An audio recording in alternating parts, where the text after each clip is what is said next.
আসসালামু আলাইকুম বন্ধুরা, নেট কথা চ্যানেলে আপনাদের সবাইকে স্বাগতম। আজকে আমরা শিখব নেটওয়ার্কের এবিসিডি, অর্থাৎ IP address, subnetting, LAN, one man এগুলো। সো কথা না বলে চলুন আমরা সরাসরি ভিডিওতে চলে যাই।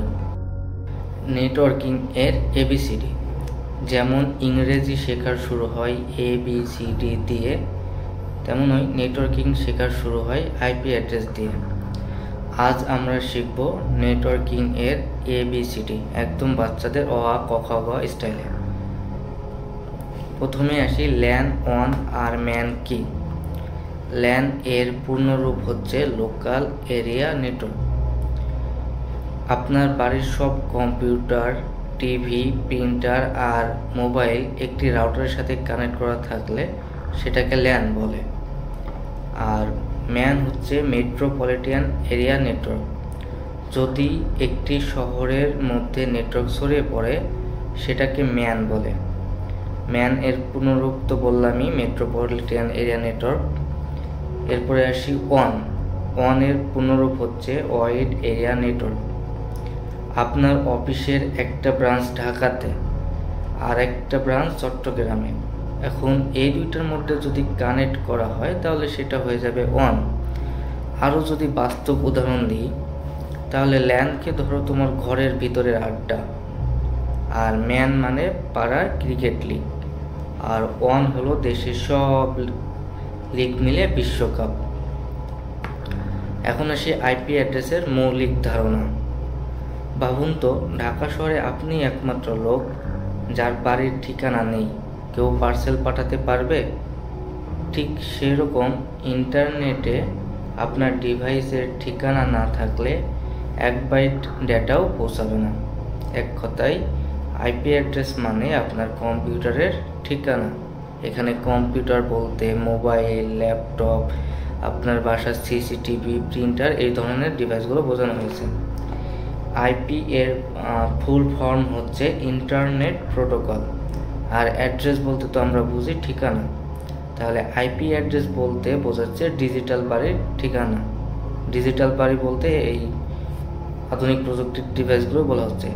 আর এইগুলো লেখা হয় 32 বা 28 বিটে। 32 বিট লেখা হয় আইপি ভার্সন 4-এ, আর 128 বিট লেখা হয় আইপি ভার্সন 6-এ। এখন আসি আমরা আইপি ভার্সন 4 এবং আইপি ভার্সন 6-এর মধ্যে কিছু মৌলিক পার্থক্য। আইপি ভার্সন 4-এ তো বললাম 32 বিট, আর আইপি ভার্সন 6 হচ্ছে 128 বিট। এই 32 বিটে আমরা আইপি ভার্সন 4-এ আইপি পাই অলমোস্ট 4.3 বিলিয়ন, আর আইপি ভার্সন 6-এ আমরা অলমোস্ট অসীমের কাছাকাছি আইপি পাই, মানে যেটার অলমোস্ট কোনো হিসাব নাই। আর আইপি ভার্সন 4 এর ফরম্যাট হচ্ছে এইটা, 4টা ব্লক থাকে এবং ব্লকের মাঝে মাঝে ডট থাকে, এবং একটা ব্লকে 8টা করে বিট থাকে। তাহলে 4টা ব্লকে আমার 4 8 32 বিটের ঠিকানা। আর আইপি ভার্সন 6 লেখা হয় হেক্সাডেসিমেলে। এটার ব্লক থাকে হচ্ছে 8টা, আর প্রত্যেকটা ব্লকে 16টা করে বিট থাকে। তাহলে টোটাল আমার 8টা ব্লকে 128টা করে বিট আছে। স্টোরেজের কথা বললে আইপি ভার্সন 4-এ স্টোরেজ কিছুটা কম লাগে, আর আইপি ভার্সন 6-এ স্টোরেজ কিছুটা বেশি লাগে। এখানে একটা মজার জিনিস হচ্ছে আইপি ভার্সন 6 কিন্তু আইপি ভার্সন 4-এর তুলনায় অনেক বড়, এবং লিখতেও অনেক কষ্ট লাগে, বুঝতেও অনেক কষ্ট লাগে। এই জন্য এটাকে ছোট করার জন্য বা বুঝতে সুবিধা হওয়ার জন্য যদি কোনো একটা ব্লকের সবগুলো বিট 0 থাকে তাহলে সেই ব্লকটা আমরা কোনো কিছু না লিখে ডাবল কোলন দিই। এই ডাবল কোলন বলতে বোঝায় এর মাঝখানে সবগুলো 0 আছে। এবার আসি আইপি ভার্সন 6 কেন আসলো। সহজভাবে বললে আইপি ভার্সন 4 অ্যাড্রেস ফুরিয়ে গেছে। আসলে 80-র দশকে কেউ ভাবেনি 400 কোটি ঠিকানা একদিনে শেষ হয়ে যাবে। প্রতিদিন আসলে লাখ লাখ ডিভাইস ইন্টারনেটের সাথে যুক্ত হচ্ছে, নতুন মোবাইল কিনতেছে, আইওটি ডিভাইস আসতেছে, ক্যামেরা আসতেছে। এগুলোর কারণে আসলে আইপি ভার্সন 4 আস্তে আস্তে ফুরায় যাচ্ছে। তাই বিশাল একটা সংখ্যা নিয়ে আইপি ভার্সন 6 এসছে। অ্যাপনিক বলতে বোঝায় হচ্ছে এশিয়া মহাদেশের ভিতরে আইপি অ্যাড্রেস নিয়ে যেটা ম্যানেজ করে সেই প্রতিষ্ঠানের নাম হচ্ছে অ্যাপনিক একটা প্রতিবেদনে বলছে 2025 সালের মাঝামাঝি প্রায় 35% আইপি ভার্সন 4 এর ইউজার হয়ে গেছে। এখন আসি আইপি ভার্সন 4 এর টাইপ ও ক্লাস। আইপি ভার্সন 6 এর আসলে কোনো টাইপ বা ক্লাস হয় না, এগুলো আইপি ভার্সন 4 এরই হয়। আইপি ভার্সন 4 এর ক্লাসগুলোকে এ বি সি ডি ইতে ভাগ করা হয়। নর্মালি সব জায়গায় এ বি সি নিয়ে কাজ করা হয়, ডি আর ই এক্সপেরিমেন্ট ও ল্যাবে ব্যবহার করা হয়। এইখানে এগুলো হচ্ছে আইপির রেঞ্জ। আমার ক্লাস এ এর আইপির রেঞ্জ হচ্ছে 0 থেকে 127। কোনো একটা আইপি যদি লেখা থাকে তাহলে সেই আইপির প্রথম ব্লকের সংখ্যাটা আমরা লক্ষ্য করব। প্রথম ব্লকের সংখ্যাটা যদি যে রেঞ্জের ভিতর পড়বে সেটা সেই আইপি। যেমন এই আইপিটার প্রথম ব্লক হচ্ছে 10 হচ্ছে 0 থেকে 127 রেঞ্জের ভিতর পড়ে, তাই এটা ক্লাস এ এর আইপি। অনুরূপ ক্লাস বি এর রেঞ্জ হচ্ছে 128 থেকে 191। ক্লাস বি এই আইপিটা আমরা যদি লক্ষ্য করি, প্রথম ব্লকটা দেখা যায় 172 হচ্ছে আমার এই রেঞ্জের ভিতরে পড়ে, তাই এটাকে আমরা বলবো ক্লাস বি এর আইপি। ক্লাস সি এর প্রথম ব্লকটা দেখি, এটা 192 পড়ে এই রেঞ্জের ভিতরে, তাহলে আমরা এই প্রথম ব্লকটা দেখে বুঝলাম এটা ক্লাস সি এর আইপি। অনুরূপ ক্লাস ডি এর রেঞ্জ হচ্ছে 224 থেকে 239। ক্লাস ই এর রেঞ্জ হচ্ছে 240 থেকে 255। আমাদের এই রেঞ্জগুলো মনে রাখতে হবে। এই রেঞ্জ দেখে আমরা আসলে বুঝবো সেটা কোন ক্লাসের আইপি। ক্লাস এতে আসলে অনেক আইপি থাকে, সেজন্য ক্লাস এ আমাদের বড় কোম্পানিতে ব্যবহার করা হয়। ক্লাস বিতে আরও একটু কম আইপি থাকে এবং সি এর তুলনায় বেশি থাকে, সেজন্য এটা মিড সাইজের জায়গায় ব্যবহার করা হয়। আর ক্লাস সি একদমই কম আইপি ব্যবহার করা যায়, তাই এগুলো ছোট অফিস বা বাড়িতে ব্যবহার করা হয়। এখানে আর একটা জিনিস বোঝার আছে, যেমন আমরা যদি এই আইপিটাকে লক্ষ্য করি, এটা হচ্ছে ক্লাস সি এর আইপি। ক্লাস সি এর আইপির ক্ষেত্রে আমরা 3টা ব্লক ফিক্স থাকে এবং লাস্টের ব্লকটা শুধু ইউজারদের দিতে পারি। এই যেগুলোকে ফিক্স থাকা হয় এগুলোকে বলা হয় নেটওয়ার্ক, অর্থাৎ এই আইপিগুলো আমরা কোনো ক্লায়েন্টকে দিতে পারবো না। আর এই একটা ব্লক বলা হয় যেগুলো হচ্ছে হোস্ট, মানে এই আইপিগুলো আমরা ক্লায়েন্টে দিতে পারবো। আমাদের ল্যাপটপ, মোবাইল, প্রিন্টার, এই ক্ষেত্রে যেই আইপিগুলো ব্যবহার করা হয় সেগুলো বলা হয় হোস্ট। আর নেটওয়ার্কিংয়ের জন্য ফিক্সড থাকে। ক্লাস সি এর ক্ষেত্রে প্রথম 3টা ব্লক থাকে নেটওয়ার্ক অ্যাড্রেস, আর লাস্টের ব্লকটা হচ্ছে হোস্ট অ্যাড্রেস। আর ক্লাস বি এর ক্ষেত্রে 4টা ব্লকের ভিতরে 2টা ব্লক হচ্ছে নেটওয়ার্ক, আর এই বাকি 2টা হচ্ছে ব্রডকাস্ট। আর ক্লাস এ এর ক্ষেত্রে প্রথমটা হচ্ছে নেটওয়ার্ক আর বাকি 3টা হচ্ছে হোস্ট।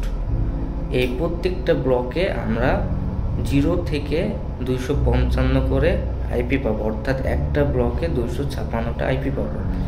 তাহলে বোঝা যাচ্ছে যে আমাদের ক্লাস এতে অনেক আইপি পাবো, অর্থাৎ একটা ব্লক শুধু ফিক্স থাকবে, বাকি 3টা ব্লক আমরা পাবো, ক্লায়েন্টদেরকে দিতে পারবো। এই জন্য এটা বড় কোম্পানিতে ব্যবহার করা হয়। আর ক্লাস বিতে আমরা 2টা ব্লক ফিক্স থাকবে আর 2টা ব্লক আমরা ক্লায়েন্টদেরকে দিতে পারবো, তাই এটা মিড সাইজের কোম্পানিতে ব্যবহার করা হয়। আর ক্লাস সি একদম ছোট অফিস বাড়ি, আমাদের বাসায় যেসব রাউটার ব্যবহার করা হয় সেই সব রাউটারে দেখা যাবে এইরকম একটা আইপি থাকে 192.168.0.x। এখানে এক্স বলতে যে 0 থেকে 255-এর ভিতরে একটা সংখ্যা বোঝাচ্ছে। নর্মালি টিপি-লিঙ্ক, টেন্ডা এই ধরনের আইপিগুলোতে দেখবেন এই সিরিজে থাকবে। বা আপনার যদি ল্যাপটপ থাকে বা কম্পিউটার থাকে, আপনি আইপি কনফিগ লিখে যদি সার্চ দেন তাহলে দেখবেন এই যে আপনার ওয়াইফাইয়ের আন্ডারে একটা আইপি পেয়েছে, এটা হচ্ছে ক্লাস সি এর আইপি। এখন আমরা আসি পরবর্তী টপিকে, সেটা হচ্ছে private versus public IP. Private আর পাবলিক হচ্ছে বাড়ি বা অফিসের ভিতরে ব্যবহারের জন্য যে আইপিটা ব্যবহার করা হয় সেটা হচ্ছে প্রাইভেট আইপি। যেমন আপনার ওয়াইফাইতে মোবাইল যেটা পায় সেটা হচ্ছে প্রাইভেট আইপি। ওয়াইফাই 192.168.0. একটা আইপি পাবে, বা অন্যটা হতে পারে। আর পাবলিক আইপি হচ্ছে ইন্টারনেটে পাবলিকলি অ্যাক্সেস করার জন্য যেটা আইএসপি আপনাকে দেয়, সেটা হচ্ছে পাবলিক আইপি। এখন এই প্রাইভেট আইপির একটা রেঞ্জ আছে, এই রেঞ্জের বাইরে যত আইপি আছে সব হচ্ছে পাবলিক আইপি। তাহলে এই প্রাইভেট আইপির রেঞ্জগুলো আমাদের অবশ্যই মুখস্থ রাখতে হবে। এখানে বুঝি এটা হচ্ছে ক্লাস এ এর প্রাইভেট আইপির রেঞ্জ, এটা হচ্ছে ক্লাস বি এর প্রাইভেট আইপির রেঞ্জ, আর এটা হচ্ছে ক্লাস সি এর প্রাইভেট আইপির রেঞ্জ। প্রাইভেট আইপি রেঞ্জ দেখি, এখানে লেখা আছে 10.0.0 থেকে 10.255.255.255। অর্থাৎ কোনো একটা আইপি যদি এই রেঞ্জের ভিতরে পড়ে তাহলে বুঝবো আমরা সেটা ক্লাস এ এর প্রাইভেট আইপি। যেমন একটা আইপি আমি তৈরি করি, এখানে একটা 10.240.50.10। এই আইপির প্রথম ব্লকটা আমরা দেখব যে এটা কোন ক্লাসের আইপি পড়ে। প্রথম ব্লকটা দেখলাম 10, মানে এটা ক্লাস এ এর আইপি, এ এর রেঞ্জ হচ্ছে 0 থেকে 127। তারপরে দেখব যে এটা ক্লাস এ এর প্রাইভেট আইপির যে রেঞ্জ আছে এই রেঞ্জের ভিতরে পড়ে কিনা। তো দেখা যাচ্ছে যে এই রেঞ্জের ভিতরেই পড়ে, তাহলে এটা ক্লাস এ এর প্রাইভেট আইপি। তাহলে একটা পাবলিক আইপি বানাই।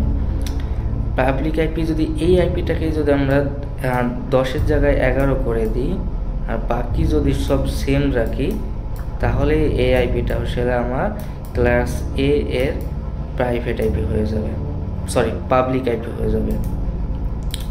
এখন আসি ক্লাস বি এর ক্ষেত্রে। ক্লাস বি এর রেঞ্জ হচ্ছে 172.16.0.0 থেকে 172.31.255.255। অর্থাৎ এই প্রথম ঘরটা আমার 172 থাকবে, আর দ্বিতীয় ঘরটা 16 থেকে 31-এর ভিতরে হবে। 16 থেকে 31 হতে হবে, সেটা 19 হতে পারে। আর বাকি যে দুইটা ব্লক আছে, এই দুইটা ব্লক 0 থেকে 55-এর ভিতরে যে কোনো সংখ্যা হতে পারে, যে কোনো সংখ্যা হতে পারে। তাহলে ক্লাস কোন একটা আইপি যদি থাকে তাহলে আমার এখানে দুইটা ব্লক দেখতে হবে। ক্লাস এতে যেমন আমরা একটা ব্লক দেখে বুঝতে পারছিলাম, ক্লাস বিতে আমার দুইটা ব্লক দেখতে হবে, যে প্রথমটা 172 আছে কিনা মাস্ট, আর দ্বিতীয় ব্লকটা 16 থেকে 31-এর ভিতরে আছে কিনা। এই দুইটা দেখে আমরা আসলে বুঝতে পারবো এটা ক্লাস বি এর প্রাইভেট আইপি না পাবলিক আইপি। এখন আসি ক্লাস সি এর। ক্লাস সি এর রেঞ্জ হচ্ছে 192.168.0.0 থেকে 192.168.255.255। এটাও অনেকটা ক্লাস বি এর মতো, অর্থাৎ আমাকে প্রথম দুইটা ব্লক দেখতে হবে যে 192 এবং 168 আছে কিনা। ক্লাস বিতে ছিল 172. এটা 16 থেকে 31 পর্যন্ত যেতে পারছিল দ্বিতীয় ব্লকটা, অর্থাৎ প্রথম ব্লকটা ফিক্সড ছিল, দ্বিতীয় ব্লকটা অল্প কিছু ফিক্সড ছিল। কিন্তু ক্লাস সিতে আমার দ্বিতীয় ব্লক পুরো প্রথম দুইটা ব্লকই ফিক্সড, অর্থাৎ 192.168 হতে হবে। বাকি দুইটা ব্লক আমার 0 থেকে 55-এর ভিতরে যে কোনো একটা সংখ্যা হতে পারে, ডাজেন্ট ম্যাটার। এই দুইটা ব্লক যদি দেখি 192 থেকে 168, তাহলে আমরা এটা চোখ বুঝে বলে দেব এটা ক্লাস সি এর প্রাইভেট আইপি। আর আমরা লক্ষ্য করব আমাদের ল্যাপটপ, কম্পিউটার বা রাউটার যে ডিভাইসগুলো ব্যবহার করা হয় সব ম্যাক্সিমামই ক্লাস সি এর প্রাইভেট আইপি ব্যবহার করা হয়। ল্যান সাইডে 192.168. পরে 5. কিছু বা 10. কিছু এই ধরনের কিছু ব্যবহার করা হয়ে থাকে। সো এটাই হচ্ছে পাবলিক আইপি এবং প্রাইভেট আইপির ভিতরে পার্থক্য। এখন তাহলে এই অধ্যায় থেকে আমরা কি শিখলাম? প্রথমে শিখলাম নেটওয়ার্কিংয়ের মৌলিক কিছু ধারণা, অর্থাৎ ল্যান কি, ওয়ান কি, ম্যান কি, আইপি অ্যাড্রেস আসলে জিনিসটা কি, আইপি ভার্সন 4, আইপি ভার্সন 6 এইগুলো কী জিনিস, আইপি ভার্সন 6 কেন আসলো, এগুলোর উপরে প্রাইভেট পাবলিক কী, এগুলো সম্পর্কে জানলাম। আর আইপি অ্যাড্রেস আসলে একটা ম্যানেজ করতে হয়, আইপি অ্যাড্রেস ম্যানেজ করতে হয় সাবনেটিং ও ভিএলএসএম করতে। এই জিনিসটা খুবই ইম্পর্টেন্ট, যেটা আমরা আসলে পরবর্তীতে শিখবো, একটা লম্বা টপিক হবে। আর ভবিষ্যতে আমরা আইপি ভার্সন 6-এর একটা পুরো একটা লেকচার আনবো, যেখানে আইপি ভার্সনের A to Z সব থাকবে। তাহলে এই ছিল নেট কথা থেকে জ্ঞান যেখানে, কানেকশন সেখানে। দেখা হবে পরের পর্বে। Until then, stay connected. Thank you.